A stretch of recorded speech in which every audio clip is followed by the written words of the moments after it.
Special thanks to Live Nation for all the support and sponsoring the episodes. Welcome to Stub Stories. I'm Sylvia. I'm that friend that gets you into shows, yet you don't know what I do for a living. And I'm Ricky. I'm that friend that's begging you to come to shows with me for bands that you've probably never heard of. Today on our show, we are talking to Keagan Ilvonen. Keagan, how's it going? It's going good. How about yourself? Good. I don't know where you'd like me to begin, but I can talk forever. So if you want to, he can. Can we just go back and how you said his last name? It just sounded like he was some part of like Man of Mystery Ilvonen. Wait, I did was I gonna say say. it correctly? It was Okay. It was sexy. Yeah, it's you made it sound a lot sexier than it is. It's Finnish, and no one knows how to say it. No one knows how to spell it because I have the uppercase I and then the lowercase L. So a lot of people think it's like Ivanen. So when I was trying to summarize your career to these guys, right?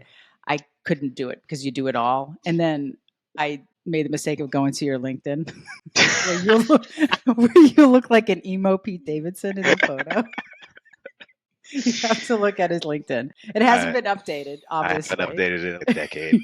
It doesn't even have Sound Rink on it. No, I joined LinkedIn when it like first came out, and I went, Jesus Christ, this is a hellhole. So I never went back. I can only take so much of people being like, "Oh, great job, awesome, this is how you become productive." It's like you're not being productive if you're just posting on LinkedIn all day. That's fair.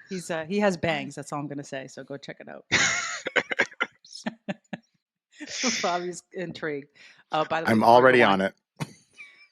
I guess since I did the research, I still don't know exactly everything you do because you do everything. So what is your title and what do you do now? Well, now I am the COO of Sound Rink. If you don't know what Sound Rink is, we're a ticketing company and VIP company. We work with artists of all shapes and sizes, all walks of life. Basically, we want to try and be, the middle ground between artist and fan. At least that's our vision or my vision for it. But we've kind of done that. How I got into the industry, just being an annoying teenager. I am born and raised in Maine. For those who are unaware, Maine is one of the United States. Some people still don't know that when I travel around. But yeah, so it's one of the 50 states. It's in the north. Nothing happens here for the most part, except for snow and potatoes and blueberries and muscle cars and moose. And moose. Yeah, I've seen a couple of those in my life. But there's not a whole lot of shows. So as a kid that I guess was into music, I guess I could thank my father. He got me involved. He used to run sound when I was a kid.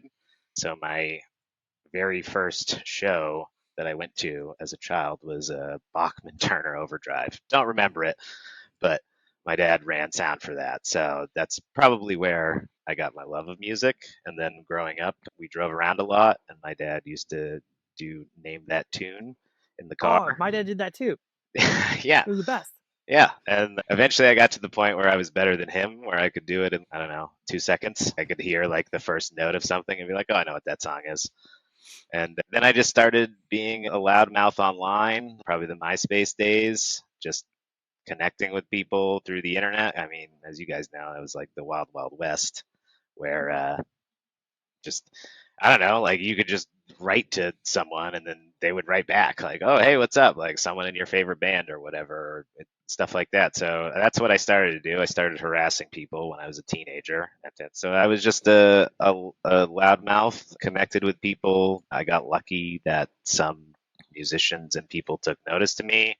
And then I got bored doing that. And then I just started blogging about bands and being really active on forums. I moderated on a couple different forums back in the day. And then ultimately that led me to absolutepunk.net,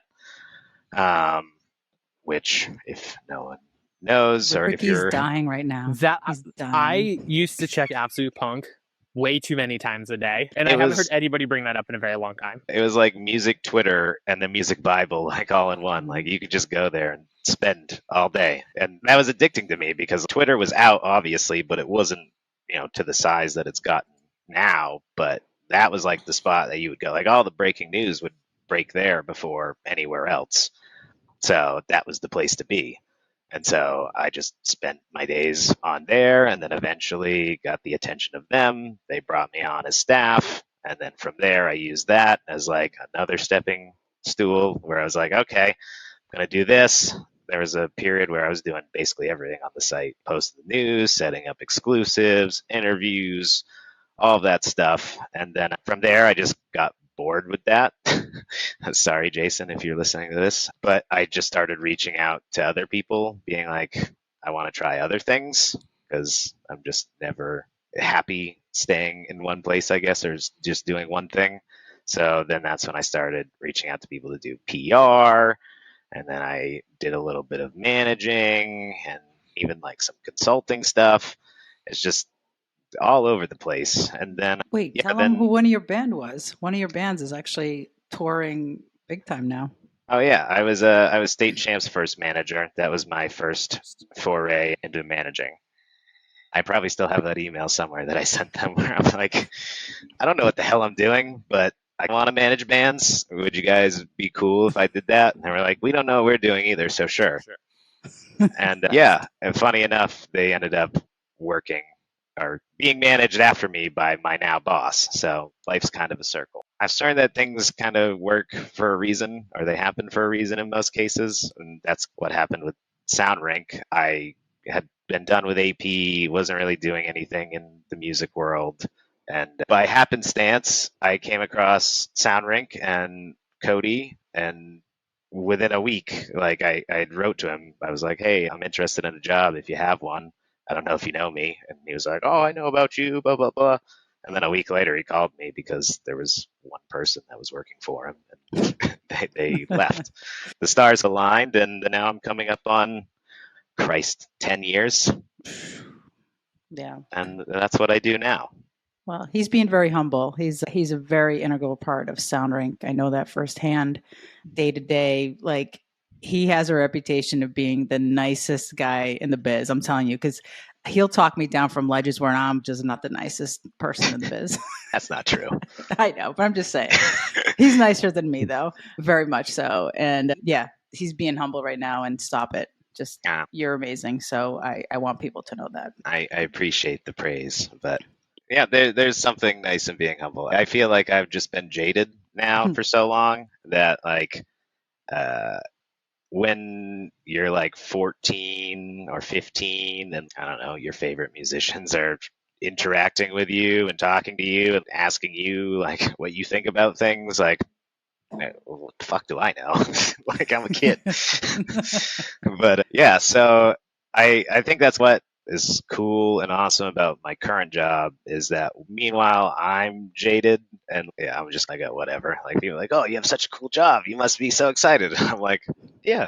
I mean, I've been doing this stuff now for almost 20 years. But just knowing that whatever that feeling was, that emotion, that drive inside from when I was 14 or 15, that's what all of the people, the customers, the fans, the people that I work with, that's what they all have.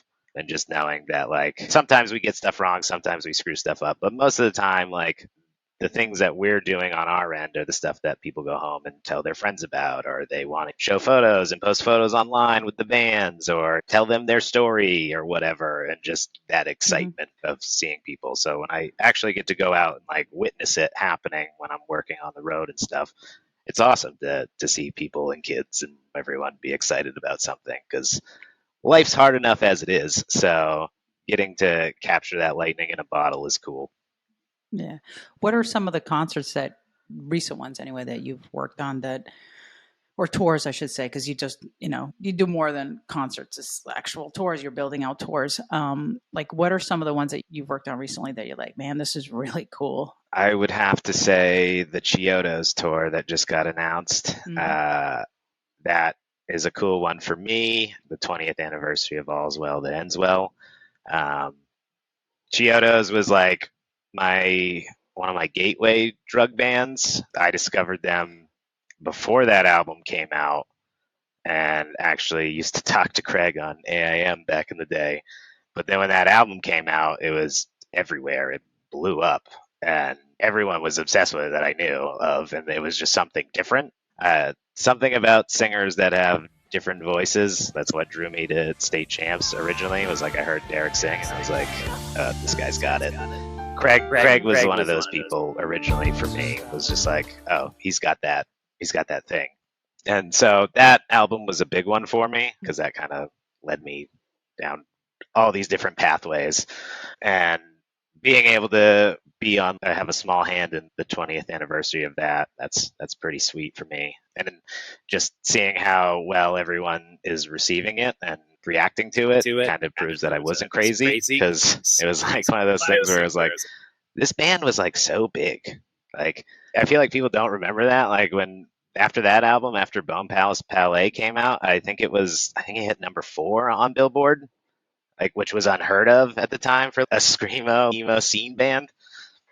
So, and then obviously they had their issues after that, but they were on the trajectory to be like the biggest band in the scene, which was crazy after 2 albums. But yeah, no, that one's really cool. Who's singing for them on that tour? Craig. He is okay. Yeah, Craig's singing for him. But yeah, that one's cool. Christ, I'm trying to think. There's so many things that we've done. You better say an Ellis band.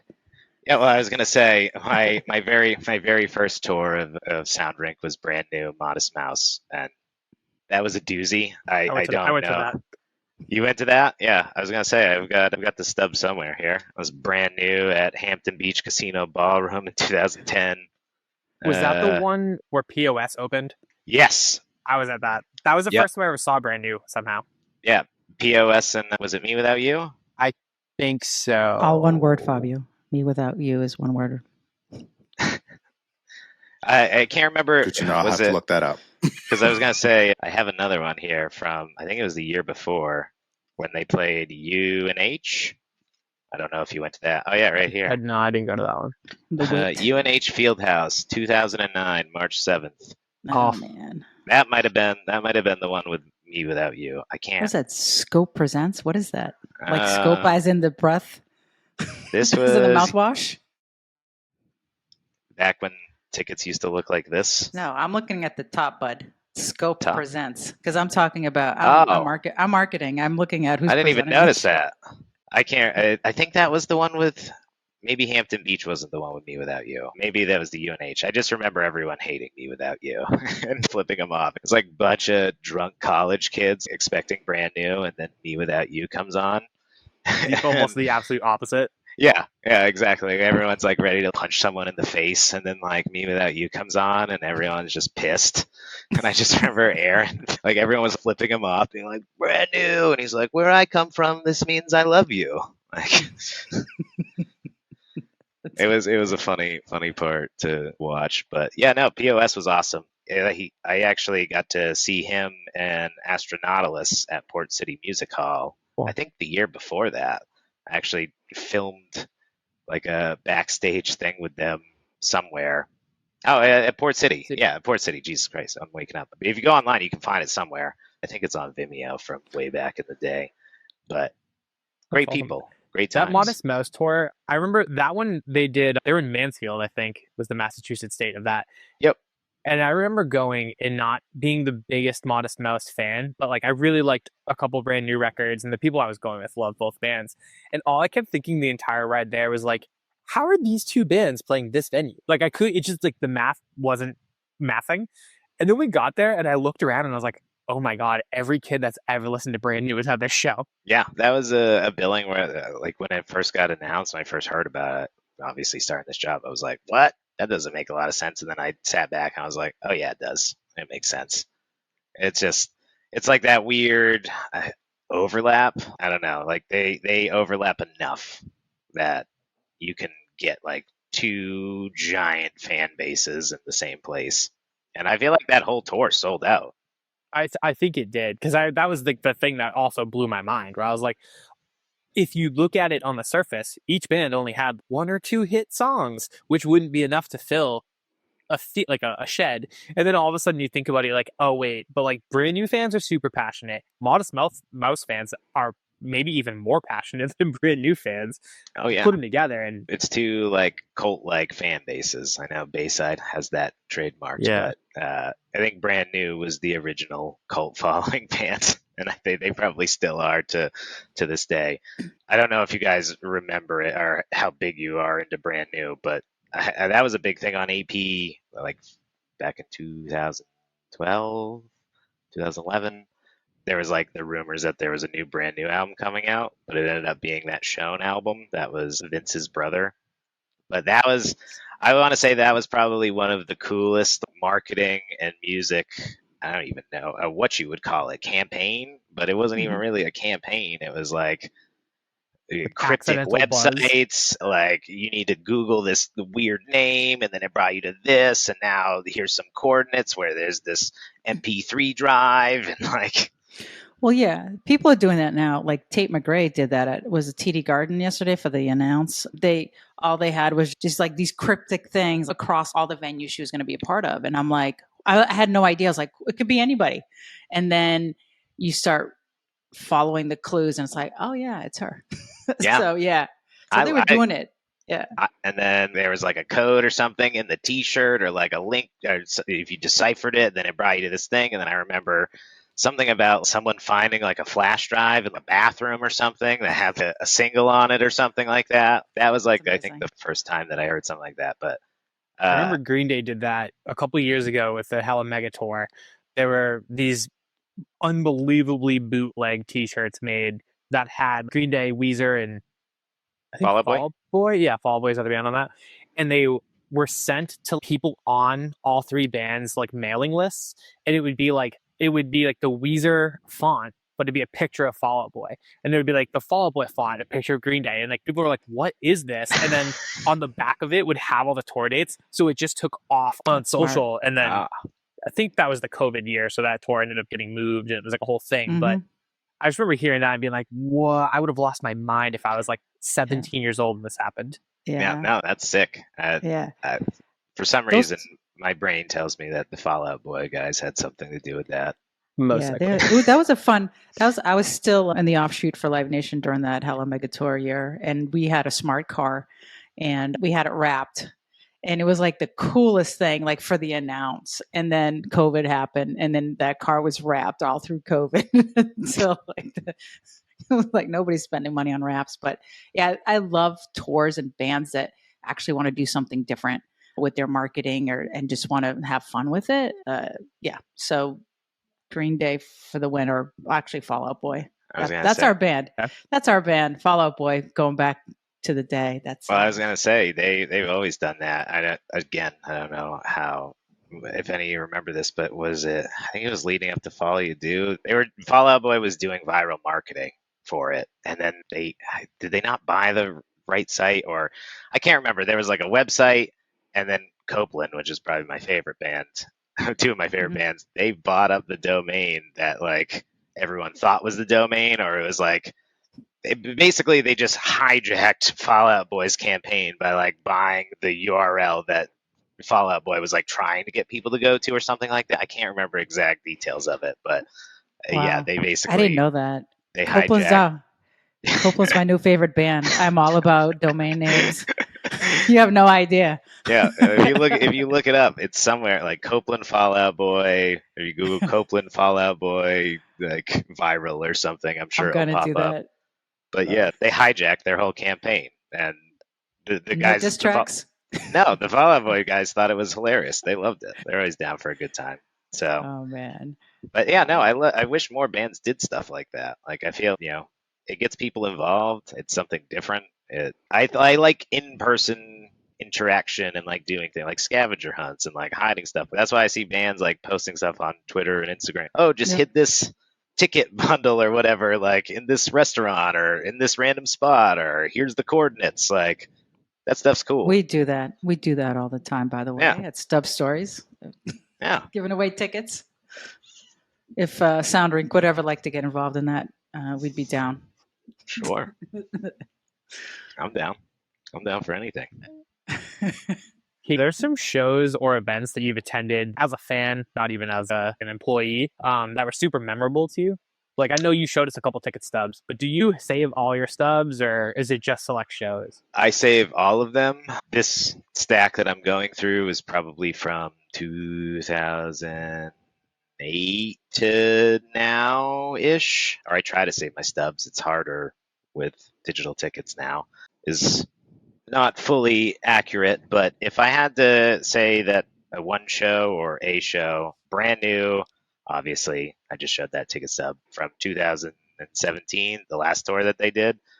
That show was unreal after seeing them as many times as I have. They were better than ever. Their stage design was insane. If you go back and look at it, they had full TV screen wall in the back, and then they had also this cage that came down in front of them that also had lights on it and stuff. So it was like Jesse was like up against this weird metal cage while it's like strobing out and stuff. It That's was sick. that was crazy. But Did you go to the show, the tour? I think the tour before that was the one with the front bottoms and modern baseball, where they played yes, in like Portland. yes, I went Yeah, to that as well when they played Devil and God. yeah, that's the last time I saw them. That was also an amazing show, but I also got very drunk at that show. So towards the end of it, I didn't remember it, unfortunately. I think I might still have the video because it made me laugh because it was probably like one of the last memories of that show that I remembered. But I took my phone out to take a video because I don't think I took any videos or pictures. I was like, I need something. And you can just see in this 5-minute video that like I took my phone out and then I forgot that I was recording and I just put it back in my pocket. You can just hear me like walking around and like talking to people. I was like, oh, let me go see that video from last night. And I was like, oh, okay. Yeah, that's about right. It was so good. Yeah, I was distraught. I met this girl and she was hanging out with me and I thought that I might get a second date and then she's like, I'm gonna crowd surf and then I never saw her again. Story of my life. Well, if anybody would like to reach out to Keagan, we'll set it up. Well, you can crowd surf to him. Yeah, crowd surf to me. But the most recent show that I went to as a fan that blew my mind was the 1975, and I might be biased because I've been a stan of theirs since the beginning, I guess. But just that show, what was the last? At their very best. It's tongue in cheek, but it's the truth. I think that they are the best band out there. Don't work with them. I wish I did. Maddie, if you somehow see this, I'd love to work with you. This is a 1975 poster right there. But yeah, no, that show was just absolutely insane. I don't know if anyone went to it, but you can watch they did a recording at MSG for Amazon Prime, and that does a great job of encapsulating what it was, but it's basically like a full set, almost like a sitcom. Like they had the multiple camera angles, they had the whole stage the design that was like shaped like a house, and like the show starts and they drop the curtain. And then it's like, oh, car pulls up, and so they're all getting in their house, and then they're all taking their stages. They all have it was insane. And then like Maddie's like going around, crawling through TVs, ending up on like this fake ceiling, like street light. It was nuts. I wanted to go to that so bad. I've only seen them once, and it was the best set I've ever seen in my life. Was them at Boston Calling in like 2018 or 2017 or something, and they headlined the third stage.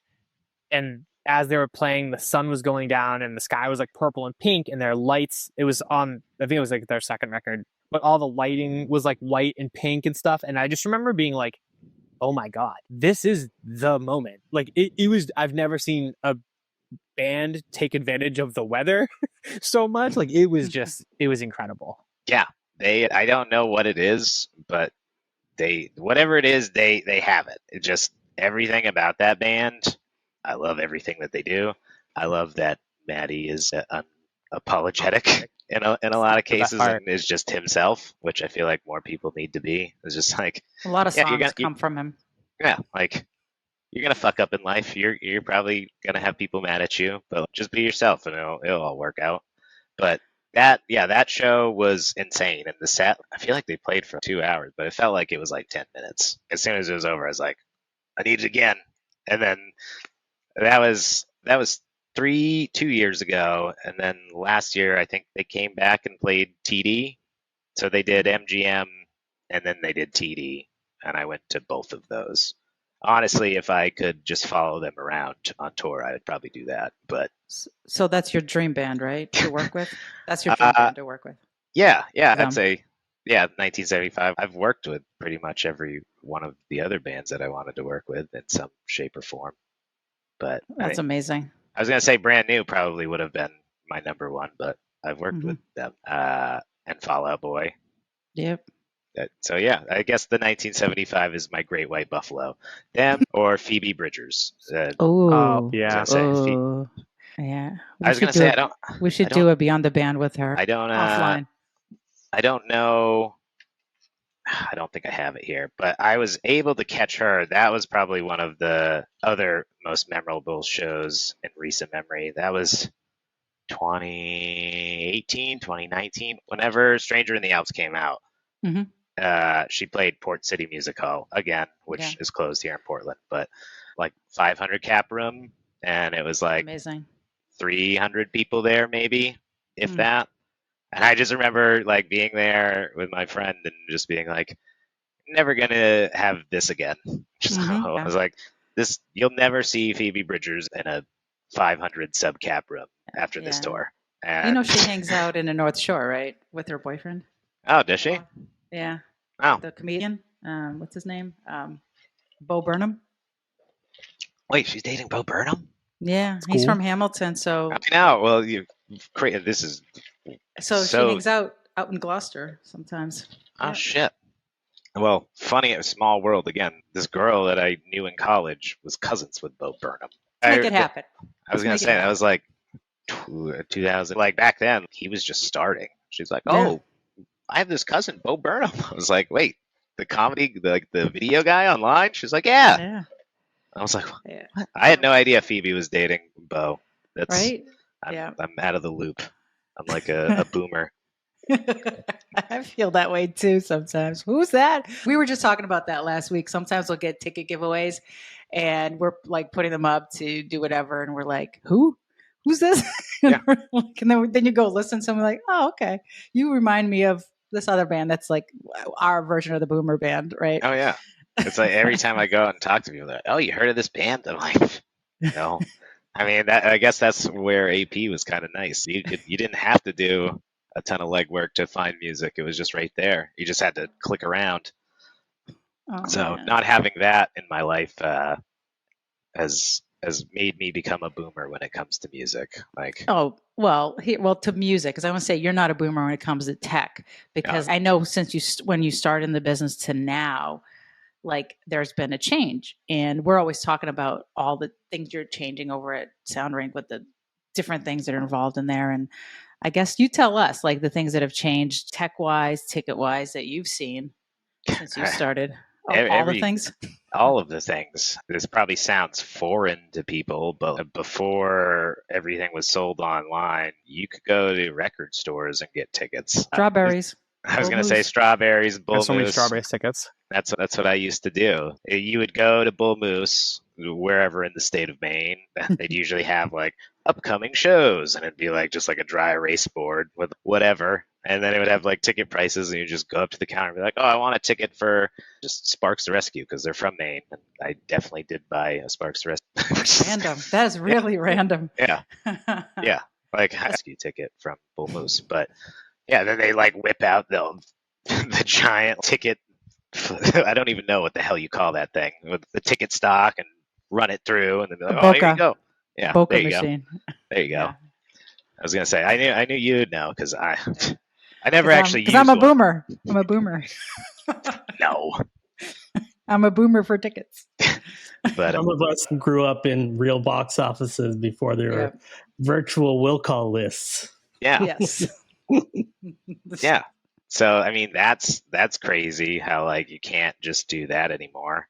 I don't know, like everything kind of fluxes. Like it takes time to level things out. It's like when I was getting into music, obviously, like VIP and the stuff that I'm doing now wasn't really a thing. Yeah. And then, of course, you hear like the boomers complain about it. Even Maddie, I love you. I'm sorry, 1975 complains about it.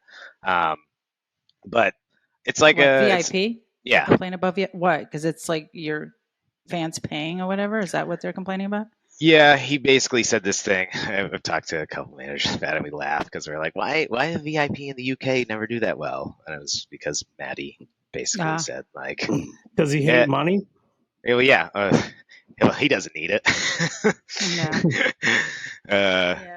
I think it's more than that. I think it's more than that for these bands. Yes, it's another revenue source, right? But I also think it's, if you can, like, some of them don't even have like you don't have to meet the fans, but some do, and some, to them, it's like that's the, you get that interaction and you get to see them and whatever, and you limit it. So it's not like, oh, you're meeting 4,000 people. It's just a limited time. The people I saw do it the best, actually, with like hundreds of people, was Nickelback. I went to one of my friends loved Nickelback, and so I was like, all right, let's go, because my friend was the record label rep, and they had different groups, and they were like getting them in and out, but it was like, it didn't feel like a rush, and it was like hundreds of people. That's the biggest one I've ever seen, which is hundreds. I don't know if they do that anymore, but, and New Kids on the Block did that too, but with fan clubs where they had different groups, but I don't think they get that crazy. So they kind of limit it, but you still have access to it. Cause I know when we talk about VIPs all the time, like going to these things where you're like, we're kind of like the connoisseurs of VIP now. We're like, oh, that one sucked and this one was great, and all the time. But it just depends if there's value in it. To me, it's like getting in quicker. If I have parking, sometimes don't want to meet the band. I just want to not be around a trillion people because I hate people. So, and I'm in marketing. Mm-hmm. Or if there's some good snacks or good pretzels, I'm down for that. But I get it. It's not a sellout. It's just the norm. Look at COVID. The industry has changed, and a lot of old heads and boomers like to complain about it. And I mean, I understand why they're upset. Some of these people, like, you go online and read the comments. We work with a band and they do a VIP for the first time, and then you go to the comments online. It's, I remember when I got to hang out with you at the merch booth 20 years ago. Like, now you're charging $50, man. That's fucked up. It's like, it's like, yo, you were also making decent money from selling albums back then. Like, now you're not making, so like where the money was in album sales, like, that's gone. And people need to find ways to make a living. And I think people want it. Yeah, and from a consumer standpoint, and this is like the thing that I always tell to the boomer old head crowd, is like, if I was a kid back then, like, yeah, I got to hang out with my favorite bands or meet my favorite band members, like at the merch booth or outside or whatever. But that was like back in the day, like when they were selling merch, or slinging merch, because they didn't have people on the road or whatever. They're doing everything, so they have to market themselves because they don't have a team behind them. Now it's kind of like, you could be a small band and have a whole team behind you, like, trying to do this. And from a consumer standpoint, I feel like you're better off. Like, I don't have it around, but I have brought it up 3 times in the past month at least, of just how much time I wasted with like music and like cataloging everything. I mean, I kind of knew that Spotify was going to be a thing, just forward thinking. I just didn't think it was going to come as fast as it did. And I was also skeptical because I was like, how are they going to pay people? And then I went, oh, they don't. Yeah. Yeah. But like, we make a lot of money off this podcast. I just want you to know, on Spotify. I'll be expecting my royalty check. You will. You're in it. Cents. But like, no, from a consumer standpoint, like, I wish, like, just as a music fan, the stuff that we're trying to do now existed back then, because I don't know, it's just way cooler of an experience. Like, I don't know, especially when you're getting other things. I feel like people don't feel like you're handing money over just to meet someone.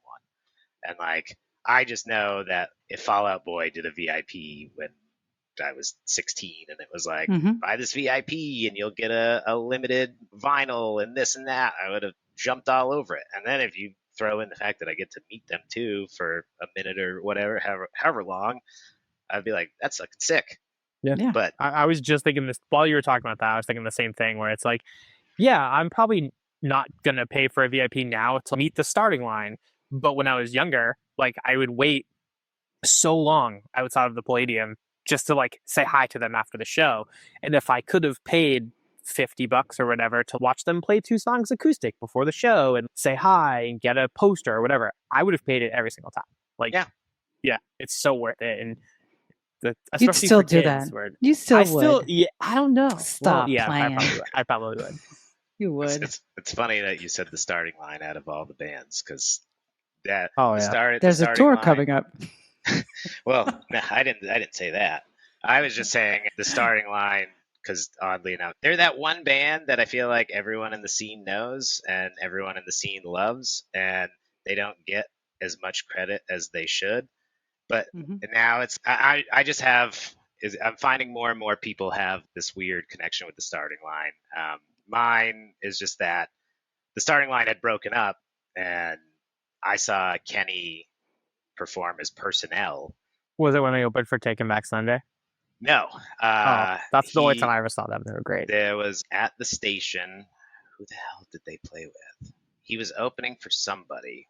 Might have been Good Old War, I think. Oh, wow. That's awesome. Maybe. War is so good. They're the best. They really are the best. Days Away was the best as well. I love those guys. They're amazing. But are you talking about the station in Rhode Island? The station in Portland. It no longer exists. Well, the building still exists, but it's a billiards hall. Well, it was a billiards hall before, but they just had like this dumpy stage in the back. And Cody, funny enough, we didn't know each other for like 10 years, but he used to book all of those shows that I used to go and see there for the most part. The Kenmore Agency. Yeah. So it was crazy to finally meet him and then be like, oh my God, like he's like, I booked a show. I'm like, oh, I was there. Like, but it was a dumpy club, but it was like the only place that, smaller bands would come and play in Maine. And so I would have to drive 2 hours there and back just to go see a show. But some of the lineups that were in there, I mean, people would like shit their pants today. Like, what was it? Like, I think it was A Day to Remember and All Time Low and like Q's What We Ain't, like all playing in like a like 350 400 cap like all bands that are like headlining these festivals. Yeah. If you go and look up the station, Portland, Maine, and then just look at like the shows that went there, I was probably at more than half of them, but some of the lineups are just, you're like, how are you, this tour has like 50 people on it, and how are you going to fit them all in this venue? Like, but we somehow did it, and definitely they oversold that way more times than they should have. Cody would probably admit to that as well. Like, just bodies just slammed into this shitty billiards hall. Have you seen Kenny from the Starry Line perform as Vacationer? I have. So good. Yeah, he is one of the nicest and sweetest humans. He's the best.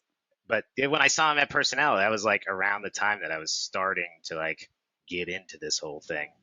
And he was the nicest human and has always treated me with kindness. And funny enough, how I ended up getting this job was when the Starting Line got back together and did their holiday show. And I had commented on his Facebook post, just being like, oh, like, stoked for you guys.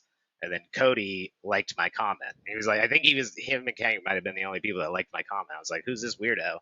And I looked and I was like, oh, he lives in Portland and he runs his company? I was like, what? And then, yeah. So funny enough, Kenny is probably the reason why I have this job. I don't know if he knows that, but fantastic. That's so random. Did you know how me and Cody met? And so he shows up to a show and he's like, well, I'm on the list. And I'm just like, because Scott put me there. And I'm like, dude, shut the fuck up. Like, everybody tells me that Scott puts him on the list. So I yelled at him basically the first time I met him. And he tells that story to everybody where, when I first met her, she yelled at me because I tried to get somebody on and myself on the list. That sounds about right. And I'm like, I had no idea. He was a kid. Well, yeah, and now you've created generational trauma because now every time that we go somewhere, he's like, oh, hey, we got to make sure. I'm like, you're good, dude. That we're on the list. So I think you've unlocked Pandora's box there. You're gonna take him to therapy now. Poor Cody. He's getting better. But it's awesome, like watching like that Kenmore agency group and what they've become and gone on to do, like everything. Even Matt Pike being out in LA with 33 West and all those big bands, and obviously Gally and Cody. I mean, it's just they've all done different things, and I'm like, wow, I yelled at these people. This is amazing. Except for Matt Pike. Matt was always like the guy that held shit together. You know, he was a little bit older than the other two. And he was like the dad, but he wasn't old. He was just like, I don't know, common sense. Yeah. Whereas everybody else, you know, Gally's in the parking lot, you know, and at Warped Tour, and you know, Kevin Lyman's like, who's this kid? Like, and they just didn't care. And I feel like now everybody's just so afraid of like, oh, I can't do this. I'm going to get yelled at. I mean, I think if you do get yelled at, that's the thing that brings you success. Yeah. Because you don't give a shit. You just do it. Yeah. You gotta get yelled at every once in a while. You got to break a couple eggs to make an omelet. I mean, that's just. And you took a chance. And you took a chance and reached out to him. That's what my point in saying all this. Take a chance and. Oh yeah, that would be my advice to anyone is take chances, fail, and the more times that you fail, you learn things and you just continually get better. I've failed a million times, but Same. It's just treat people with respect unless they give you a reason to not to. But up until that point, treat everyone with respect and kindness and take chances. Don't be afraid to fail. And if you give a shit and you care enough, generally things will work out in one way, shape, or form. I used to get so like caught up and worried about like, oh no, like what am I gonna do?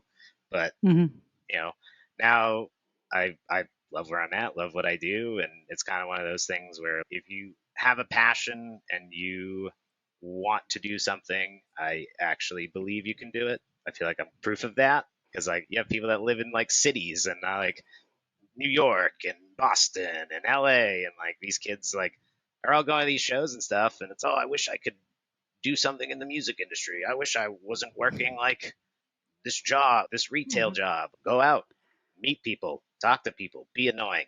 Don't be so annoying. We're gonna get all the calls now. Good luck with that, buddy. Don't be emailing people 500 times, Cody. It was funny. He was going through one of his old emails like a year ago, and he's like, "Look at this email from 13 years ago." Like it's just him, like, "Hey, can I do this? Hey." But like, I do that too, though. Yeah. Persistence is key, though. That's the thing. You have to persist and just not give up. And that was kind of my thing. Like I knew that I didn't want to. I've done manual labor. I've done a bunch of random jobs. I can do it. I'm pretty good at it, but I don't like doing it. And that was when I was like, okay, I'm going to put my eggs in this basket. And then my parents told me, well, my stepdad and my mom are like, oh, you're a fool. I'm like, what are you doing? I'm like, I don't know. We'll figure it out. And here I am. So, I mean, don't let people, I don't know, tell you differently. And if you really care and give a shit, generally it'll all work out. Because like I said, when I was on AP, I was like 17, 18. I don't even know if I was in college yet.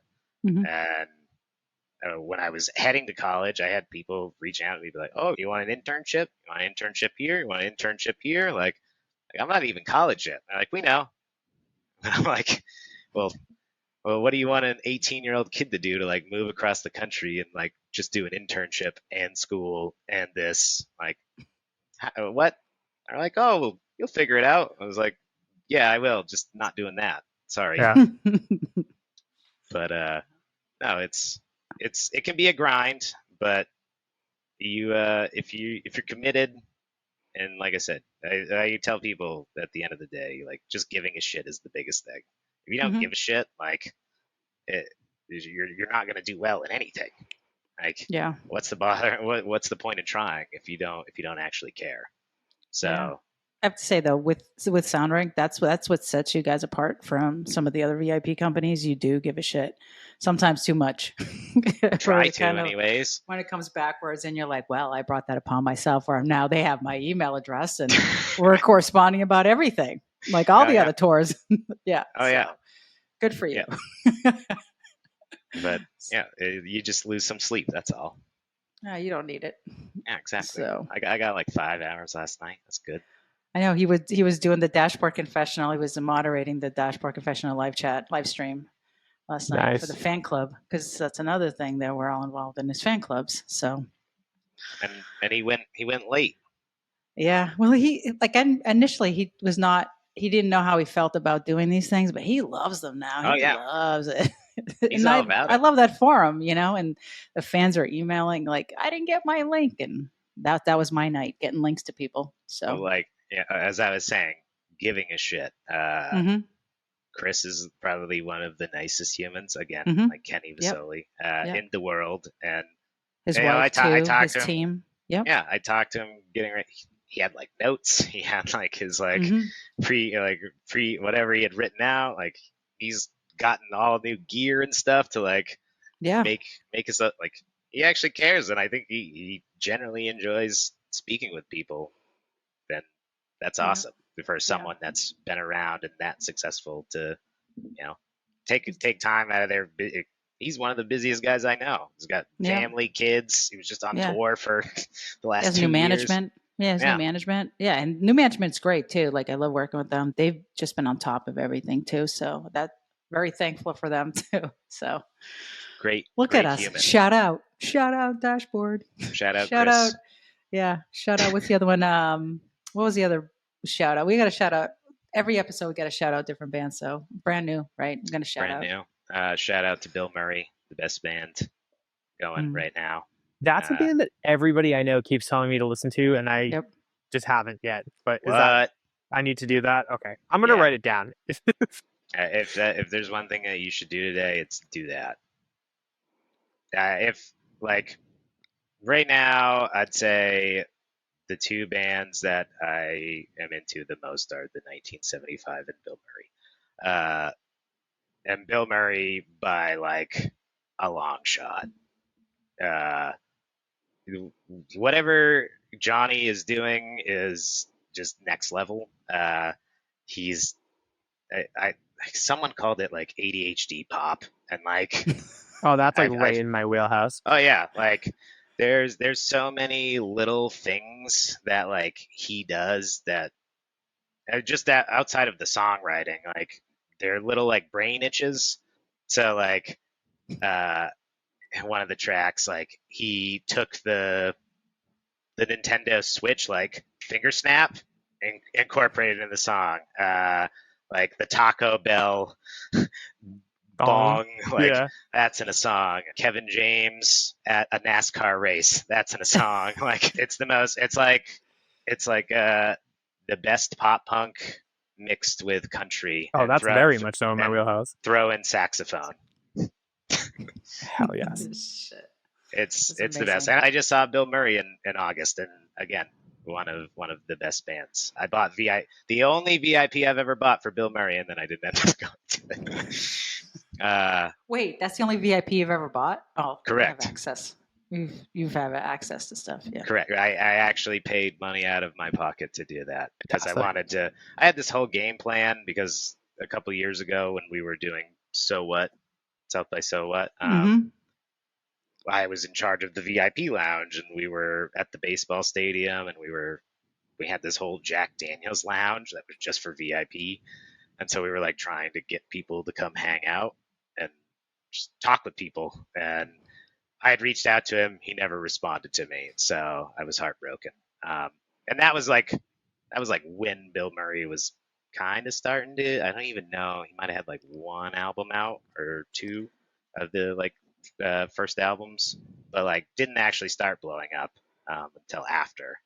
But yeah, that band is nuts. Fabio's confused. It's not the actor. Thank God. It's not the actor. He was very confused. I was looking at his face. Yeah, Bilmuri. Not my wheelhouse, Keagan. Bilmuri.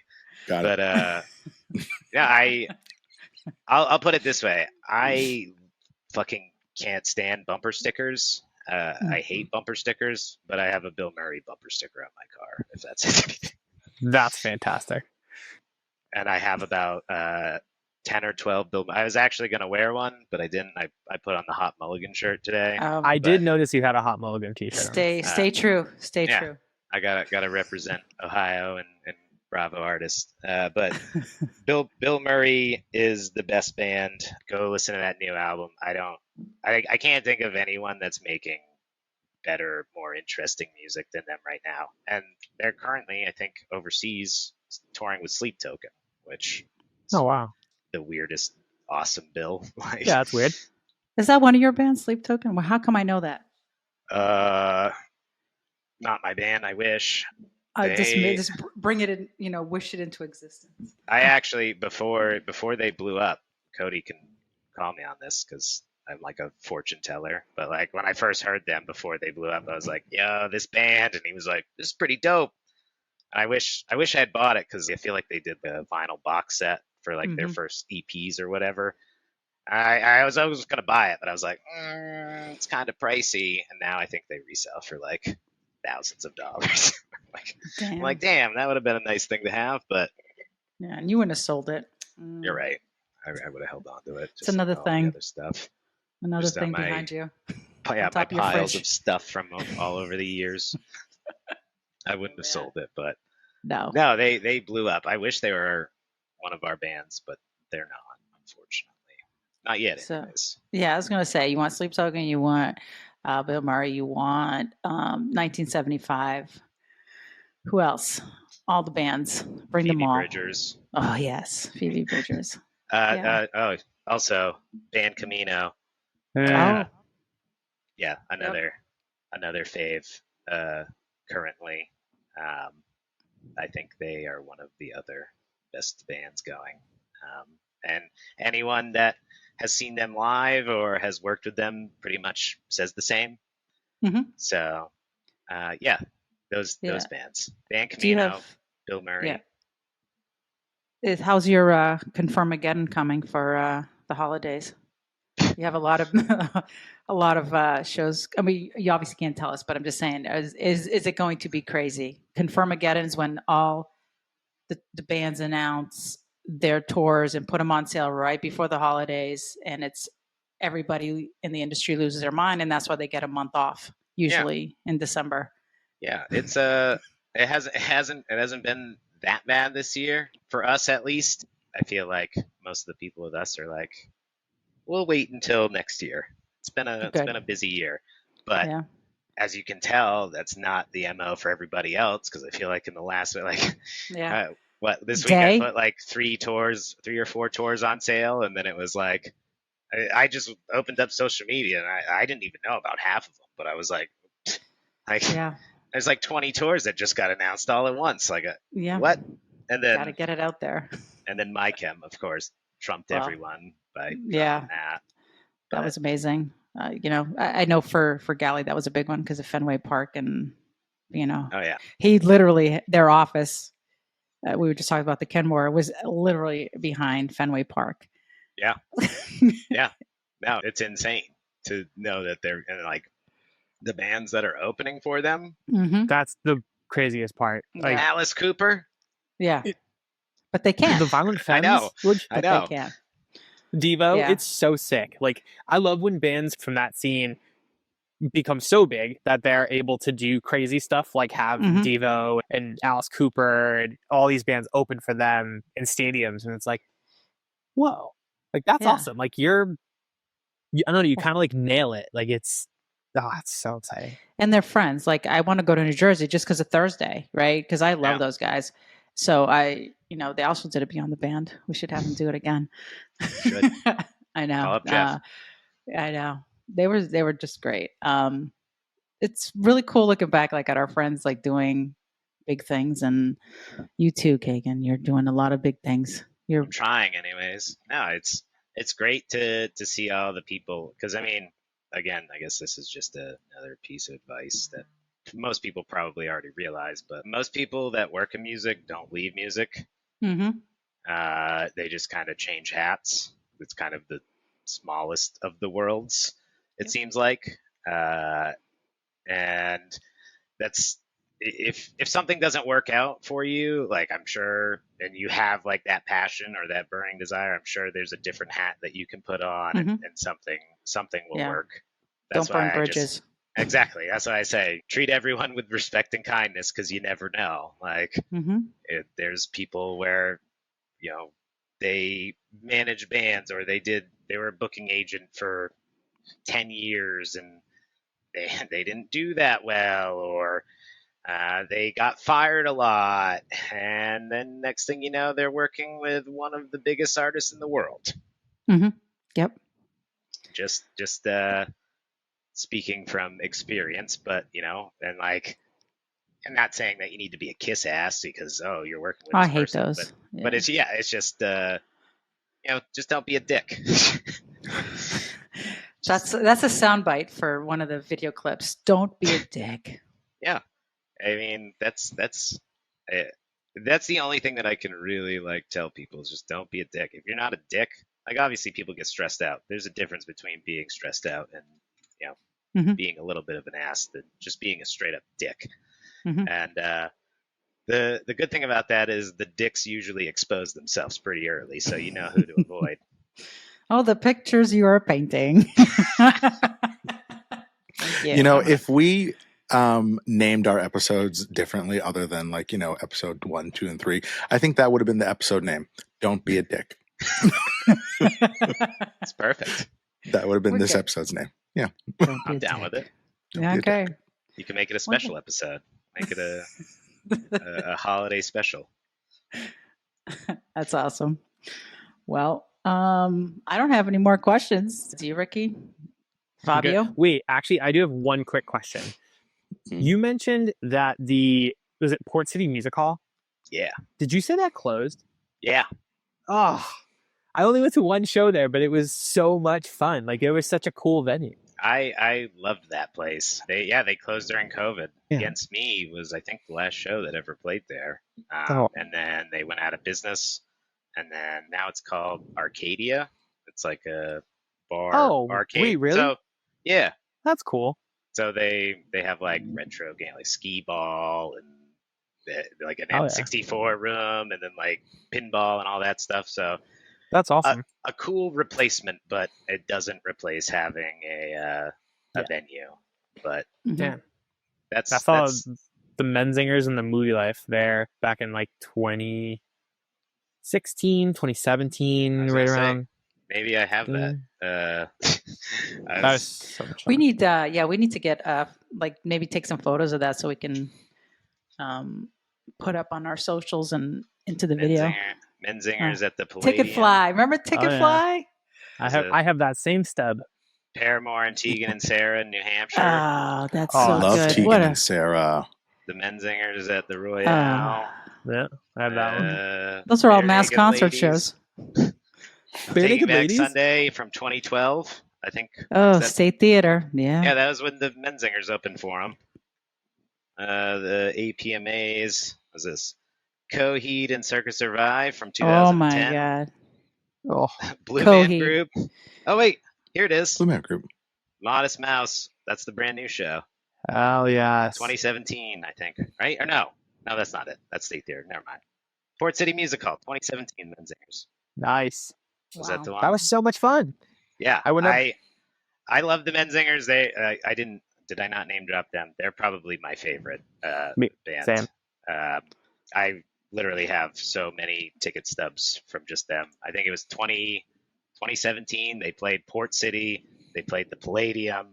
They were at Riot Fest, which I flew out to. I saw them like six times that year. That's the band where every single time they come through Massachusetts, I go. I didn't go. They played the Palladium like a month ago, but it was literally like 5 weeks after my daughter was born, and I was like, oh, I can't do this. And my wife was like, you have seen this band 7 million times. It's okay. Like, and I was like, but I it's need 5 minutes down the road. Yeah, exactly. I was heartbroken. They just played in Portland at the State, and with the Wonder Years. With the Wonder Years, yeah. That's my dream tour, and it didn't come to Massachusetts. And even if it did, I wouldn't have been able to go. But when they announced that, I was like, guys, I've waited 10 years for this tour to be a thing, and you're not even coming to me. What the hell? If it makes you feel any better, I planned on going to it. Friends and family all were going to it, but another friend convinced me to go to Furnace Fest, and before checking my schedule to see that it was the night of the Menzinger show, I flew out of Portland the night that they were playing. Bobby's so confused. He's like, Furnace Fest? Like, why is there a furnace at a festival? I don't know. I'm learning a lot. Every episode I learned so much. You should check it out. It's down in Alabama. He wouldn't like any of the acts on it. He's very dance, EDM, going to Vegas and dancing. Yeah. Head on Automatica played. My genre. Oh, there you go. Well, last year, I think, right? Yeah. If you like more dancey stuff, okay, then I can throw this out as my other favorite artist, Porter Robinson. Do you like Porter Robinson? Yeah. Yep. Okay, there we go. Now they're friends. There we go. Ta-da! And funny enough, I wanted to catch him because he did 2 nights in Boston, I think at MGM, and I had something going on. And I was just out in Vegas for When We Were Young. Was it When We Were Young? Yeah. And literally the night that I was there, like he was playing in the hotel that I was staying in, and I still didn't go see him because I had other stuff to do. I was like, oh my God, like it's a sign. Like I didn't get to go see him. I want to go see him on this tour. And so that's it. See, that's the other thing, right? They're like, oh, you have the best job in the world, right? And it's like, I didn't see the show because I was working. Yeah. Well, that's literally what I was talking to Chris about last night, because I was telling him I was at When We Were Young with him, and I was like, I wanted to come say hi. He was like, we should have. And I was like, you were walking this way. I was talking to 4 people over here, and then you were going on stage, and then I saw 500 other people. And he was like, oh, yeah. He was like, I saw everyone I've known my whole life like at that festival. Yeah. So I've met Chris twice, but last time I met him was in 2002. And I work 2002, and we do so much stuff with him now. I email like his wife, like everybody, like the team, and I haven't. So I have to make that a priority. By the way, we're running your fan club for many years now. Hi, I exist. He understands it, but yeah, that's the thing. It's like when you have 5 million people to go see, and you have things to do. Oh, everyone's like, oh, you get to go to this festival. I'm like, yeah, I saw about 10 minutes of each band. Yeah. The photo is so old that I have of him and I, and also Gally's in it because he's also an agent. I mean, he has all the emo bands. Oh, yeah. So he's the king emo agent. Yeah. I was trying to see if I could.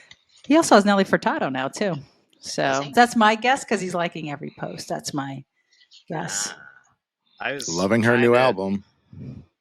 I just opened up this box again because I was trying to find something, and I just found more.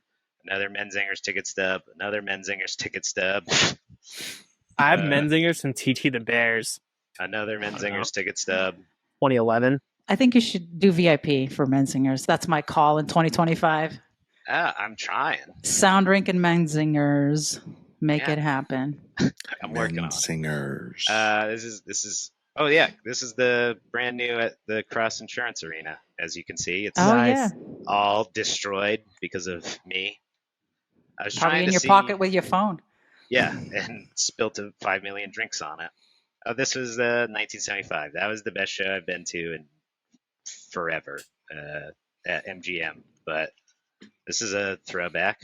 Bamboozle Roadshow. Wow! Oh my God, that's also a galley thing. Bamboozle. Yeah. Boys of Summer, Fall Out Boy, Wiz Khalifa. So My God, Wiz Khalifa. All Time Low, Future Hearts. Oh yeah, that's the fan club that we also run. Yeah, this is what I was looking for. You probably can't read it, so it's fine. So this is me going to see Dashboard in 2010, and you can't really see the writing on it, but Good Old War opened for them, and I hadn't seen Keith in forever. So sick. And I ran into him, and I was like, yo, bro, give me your email again. And he wrote it on my ticket stub because we didn't have anything else to. He's like, oh, yeah, here it is. We'll blur that part out. Yeah, he probably doesn't have that anymore. I don't even know It's if you can AOL. Yeah. Oh. Good Old War played a benefit. I didn't know who they Vans were. Warped Tour. Oh, hell yeah. And one of my friends, like, that's like one of her favorite bands. So we went and I became obsessed with them. And then they played a benefit in Worcester like a year later at Mechanics Hall. And I was like, wait a second. Like, this band's just playing. And they were like, I don't know, 100 people there. Like, it was a huge, huge, huge venue, but they just played until a music store owner had passed away. And they like did a benefit for him, and it was just so sick to see them play randomly in Worcester one night. They are probably some of the most talented humans musically. I was lucky enough, or I guess they're unlucky, when they came and played the station with Anthony Green. This had to be 2009, 2010. Their trailer had a leak, so all of their gear got rained on, and they couldn't use it and replace it in time. So they basically just did an acoustic a cappella set. And if you've ever seen those guys live, they have the most amazing voices and harmonies. It's like something a church they wish they could create half the time with just three humans. But you haven't heard Clay sing, so. Well, our last episode he sang. He sang? Yeah. Mm-hmm. Remember was it Post Malone? Yeah, it was, towards the end. I did not sing Post Malone. It would have been very funny if Clay sang. I was singing the band. The weight. There's a lot of weight around last week. So at the end, where we talk about like what do you listen to, and then Clay just sang the song. Actually, that's a great segue into asking that question, don't we feel? Yep. Yeah. Well, we did, because Keagan talked about the band he's listening to. Yes, but I get a little bit more specific. I want to know actually what's literally on your phone. The last song that you played on your phone. Last song. On your Spotify account. My last song on my Spotify account. It's showing State Champs, but I was also in my car, and I think it just played. But then right before that was the Wonder Years. It's on shuffle. There you go. No, you'd be surprised what like the last thing that people listen to, and they would never think to like. I would never share that with anyone. But I have no shame. I have no shame. Before that, Backstreet Boys, Horizon, Better Lovers, Chiodos. Oh, Better Lovers was my song. That was my band last week.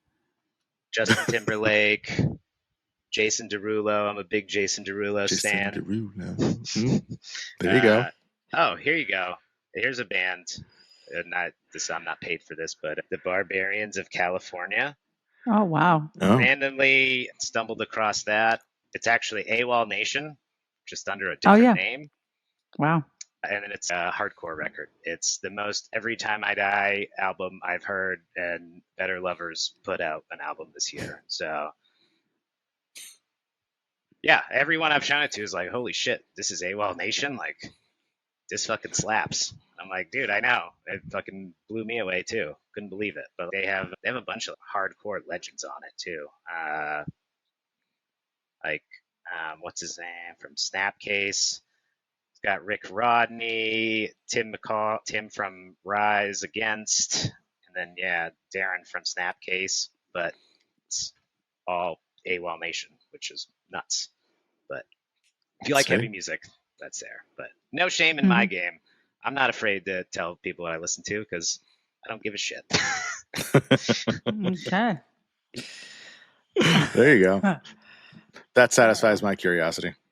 Yeah, I don't think that I used to, the guilty pleasure, like, oh, what's your guilty pleasure? Not. I don't have any. I listen. I like what I like, and if you don't like it, kiss my ass. There you go. Clay, what are you listening to? Just some standards. I got Haim. I guess the last song I listened to was 3 a.m. By Matchbox? Or Chiodos. I don't know those things. 3 a.m. I don't know who by you Matchbox speak of. 20 or Chiodos. By Heim. Oh, shit. The other shit. one. There's another one. Shit. Ricky? The last thing I listened to, I'm very excited for the Tyler Childers tour next year. So I spent most of my drive home last night listening to Tyler Childers.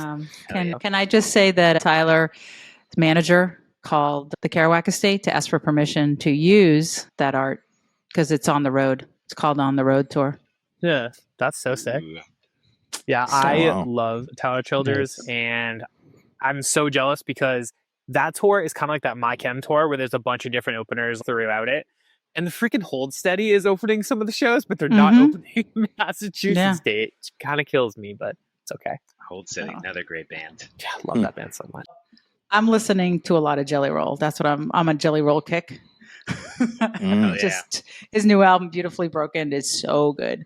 So yeah, all of a sudden it's my country era once again. So Back into it. yep. Fabio, what are you listening to? I don't know what it is, but like this past week, I've been really getting back into the 80s. Like, do you remember that song, Kiss the Rain by Billy Myers? Kiss the rain whenever you need. No, that's don't. Yes, it's beautiful. Oh my God. I don't know. I just can't, like, it's been, this song. I'm sure it's a beautiful song. I'm saying the way you're singing it, I do not know. Clearly. No, I don't disagree. These are not the vocals, but no, it's I've been listening to a lot of old stuff, and just I don't know, it's just been giving me some nostalgic vibes because I remember why. Because we got to stay in our country era till the end of the year. Give me strength. Okay, just listen to Bill Murray. That counts. Yeah, Bill Murray. Okay. Mm-hmm. I'll be asking you about comedian. this next week or whenever we my PSA. Yeah. Will there be a pop quiz on the next pod? Listen to Tyler Childress or Zach Bryan or whoever. Just listen to music that's not dance. But I like stuff that's happy and that makes me move and, just want to dance, I like that. That's what I want. That's what I need. Can we just end this podcast? I was saying we have to end it on that. I can't. No, Whatever. I can't. This is disturbing. I can't even look at him right now. I love it. All right. Love it. Well, thank you so much, Keagan, for listening. Well, for listening to us and wanting to be on this podcast. Taking the time to joining us. Yes. Great talking to everyone. This is I think this is the first and only podcast I've ever done. So.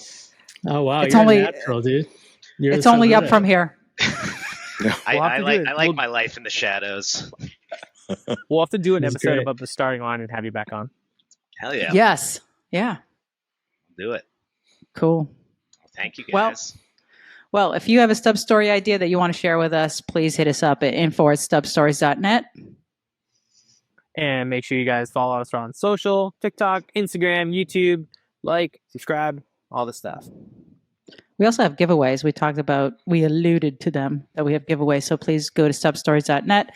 Fabio is always on there choosing winners and doing his thing. Giving them away. Make it Someone just come and grab them. I'm throwing them. And Clay's out there. And Clay's out there with our scavenger hunts and doing his thing and trying to make sense of this whole podcast because he edits it. And I apologize. I'm so sorry that sometimes we suck. He is an angel. One of these days, Ricky's tech will all work, and then I'll be happy. Someday someday. It's kind of like you work in a brand new computer just to do. Yeah, podcast. it's like you work in tech for like a big company. I don't even know how that works. You would think, for somebody who no lie, there are currently 1, 2, 3, 4, 5. There are 6 screens, including phones, on this desk, and one of them is currently working properly, kind of. So. Which is great because I've been meeting in literally 15 minutes. I need to try to figure the other computer out for that. Yeah, it looks like you're on an old Dell. That's what old Dell. Yeah, that's a gateway. Old Dell.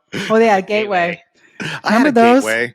Gateways Remember those? were great. They look like cows, like because they had the like cow package. Yeah. I was so Gateway excited bottle. when I got a Gateway.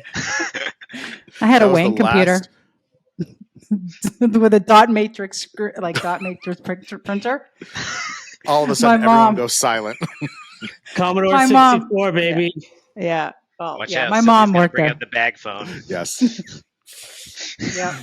You have no idea how cool that was. Anyway, thanks everybody for joining us, or nobody for joining us, because yeah, that's how it goes here. You have to say I'm your sure a couple of signature people will tune in. tagline, Sylvia. And now I just called you Sonia. People call you the wrong name all the time. Sophia. Sophia's usually the one. Sophia, that Sonia, goes in. Sylvia. Yeah. Well, I'm sorry if it sucks. We tried. Bye. Bye.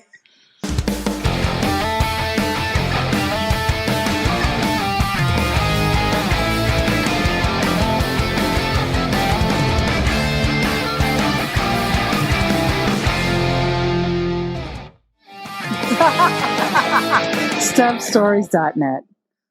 Hi, this is Sylvia. And I'm Ricky, and we are Stub Stories. Please follow us everywhere you listen to podcasts.